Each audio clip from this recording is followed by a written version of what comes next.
1850 और 1870 के दशक में दुनिया में उथल पुथल सी मची हुई थी। लोग एक देश छोड़कर दूसरे की तरफ जा रहे थे। इसी कड़ी में यूरोप से बड़ी तादाद में लोग अमेरिका पहुंच रहे थे। इनमें से ज्यादातर लोग व्यापारी वर्ग से थे। इसी दौरान जर्मनी से एक परिवार 1870 में कैंसास पहुंचा। परिवार ने वहां पहुंचकर खेती के इरादे से 160 एकड़ जमीन भी खरीदी।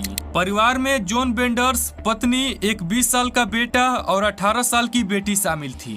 जमीन पर उन्होंने एक 2 कमरों का घर बना लिया और पूरा परिवार वहां रहने लगा। जॉन बेंडर्स को अंग्रेजी बिल्कुल नहीं आती थी। पत्नी टूटी फूटी भाषा में बात कर लेती थी। बेटा भी कुछ शब्दों का इस्तेमाल करके अपनी बात सामने वालों को समझा देता था, लेकिन बेटी फर्राटेदार अंग्रेजी बोला करती थी। जिस हिस्से में उनका खेत और घर था वह उस रास्ते का आखिरी मकान था। उससे कुछ दूरी पर घना जंगल और नदियां थीं। यहाँ से अक्सर व्यापारी गुजरा करते थे। चूंकि खेती के अलावा आय का कोई जरिया नहीं था, तो परिवार के लोगों ने घर के बाहर ही कुछ टेबल चेयर और फल फूल रखकर यात्रियों के लिए एक छोटा सा सराय बना दिया। बेंडर्स फैमिली के वहां बस जाने के बाद अगले 2 से 3 सालों में कई बार लोगों के गायब होने की सूचना मिलने लगी, लेकिन बेंडर्स फैमिली की तरफ किसी का भी ध्यान नहीं गया, क्योंकि वह अपने आप को धार्मिक प्रवृत्ति का दर्शाते थे। पड़ोसियों का तो यह भी कहना था कि बेंडर्स की पत्नी आत्माओं से भी बात करती है। 1873 में कैंसस के सीनेटर मिस्टर यार्क और यूएस मिलिट्री में कर्नल एलेक्जेंडर एम यार्क के भाई डॉक्टर विलियम यार्क गायब हो गए। बेहद रसूखदार परिवार से ताल्लुक रखने वाले यॉर्क परिवार ने उनकी तलाश शुरू की। पूछताछ के दौरान उन्होंने पता चला कि आखिरी बार उन्हें बेंडर्स फैमिली के ढाबे के बाहर देखा गया था।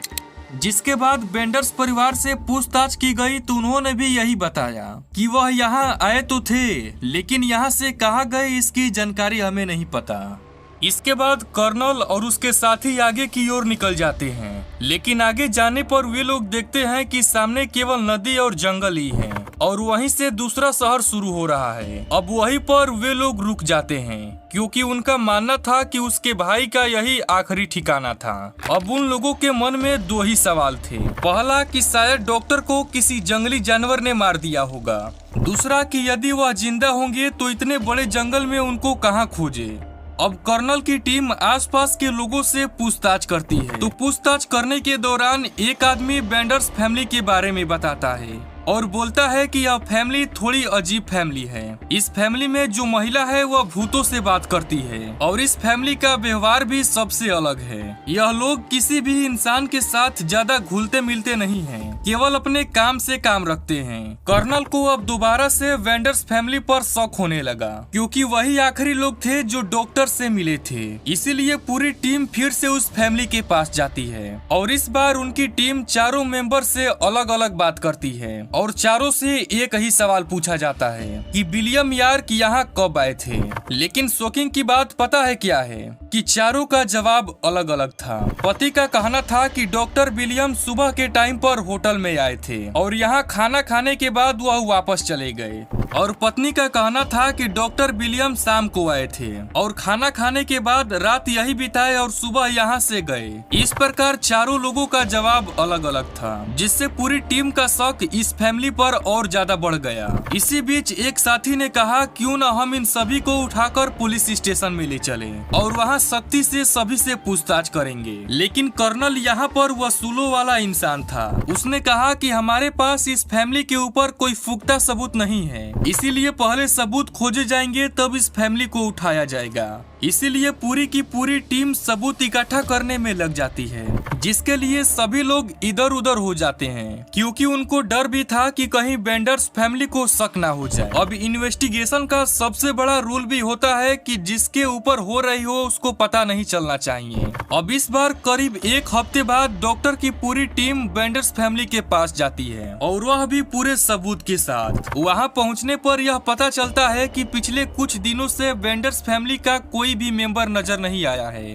कर्नल को लगा कि कहीं सभी लोग भाग तो नहीं गए, इसीलिए सच्चाई पता करने के लिए कर्नल की पूरी टीम उस घर में जाती है। जैसे ही पूरी टीम घर में घुसती है तो पूरे घर से एक अजीब तरह की बदबू आ रही थी, मानो ऐसा लग रहा था कि कोई वस्तु सड़ रही हो। अब घर के अंदर कोई नहीं था, लेकिन घर के सभी दीवारों पर खून के छींटे थे। अब खून के निशान देखने के बाद कर्नल भी काफी घबरा जाते हैं और वह सोच में पड़ जाते हैं कि आखिर इस घर में हो क्या रहा था। काफी देर तक छानबीन करने के बाद कर्नल को उस घर में एक खुफिया कमरा भी मिलता है। अब पूरी टीम उस कमरे में जाती है, लेकिन यह कमरा भी काफी बदबूदार था। अब इस नजारे को देखकर कर्नल पुलिस को फोन करते हैं, तो पुलिस भी तुरंत उस जगह पर पहुंच जाती है। पुलिस वहां पहुंचकर जब छानबीन करती है तो उसको कमरे के पीछे एक और दरवाजा मिलता है और उस दरवाजे के पीछे एक काफी बड़ा घना जंगल था।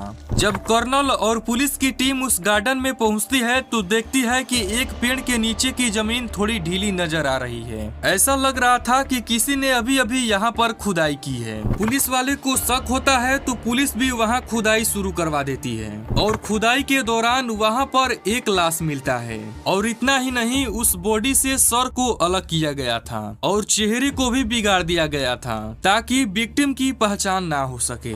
लेकिन कपड़ों की सहायता से कर्नल द्वारा पहचान कर दी जाती है और यह तय हो जाता है कि यह डॉक्टर ही हैं। अब यह कोई नॉर्मल बात तो नहीं थी। कर्नल काफी ज्यादा गुस्सा हो जाता है। अब कर्नल को तलाश था केवल वेंडर्स फैमिली का। इसके बाद पुलिस को लगा कि इस पूरे गार्डन की खुदाई की जाए और जब कोइंसिडेंटली पुलिस इस पूरे गार्डन की खुदाई करती है तो उनको पूरे 10 लाश और मिलती हैं। धीरे धीरे उस जगह पर भीड़ लगने लगती है। तभी उसी भीड़ में मौजूद एक आदमी ने वेंडर्स फैमिली की पूरी कहानी को कर्नल को बताया। इसके बाद पुलिस ने आसपास के इलाके को अच्छी तरह से जांच किया। जांच करते करते पुलिस को पास ही के नदी में 10 और लाश मिलती है, यानी पुलिस को अब तक 21 लाश मिल चुकी थी। अब जाहिर सी बात है इन सबका कातिल बेंडर्स फैमिली ही होगा। पिछले 2-3 सालों में जितने भी लोग गए थे उन सब की लाश यहाँ मिल चुकी थी। धीरे धीरे यह खबर पूरे अमेरिका में फैल गई और इस फैमिली को पकड़ने के लिए पुलिस ने $20,000 का इनाम भी रख दिया,